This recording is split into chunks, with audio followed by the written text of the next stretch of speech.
بسم اللہ الرحمن الرحیم۔ حضرت عثمان رضی اللہ عنہ کا اللہ پر ایمان۔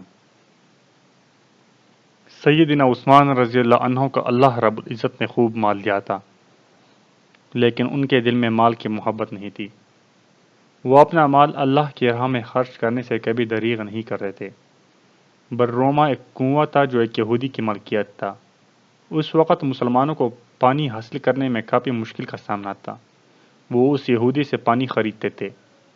جب سیدنا عثمان رضی اللہ عنہ نے دیکھا کہ مسلمانوں کو پانی حاصل کرنے میں کافی دشواری کا سامنا ہے، تو وہ یہودی کے پاس گئے اور فرمایا کہ یہ کنواں فروخت کرو۔ اس نے کہا میری تو بڑی کمائی ہوتی ہے، میں نہیں بیچوں گا۔ یہودی کا جواب سن کر سیدنا عثمان رضی اللہ عنہ نے فرمایا کہ آپ آدھا بیچ دیں اور قیمت پوری لے لیں۔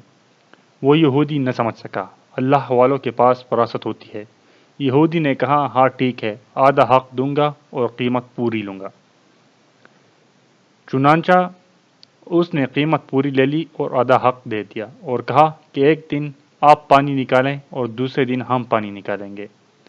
جب سیدنا عثمان رضی اللہ عنہ نے اسے پیسے دے دیے تو آپ نے اعلان کروا دیا کہ میری باری کے دن مسلمان اور کافر سب بغیر قیمت کے اللہ کے لیے پانی استعمال کریں۔ جب لوگوں کو ایک دن مفت پانی ملنے لگا تو دوسرے دن خریدنے والا کون ہوتا تھا؟ چنانچہ وہ یہودی چند مہینوں کے بعد آیا اور کہنے لگا جی آپ مجھ سے باقی آدھا بھی خرید لیں۔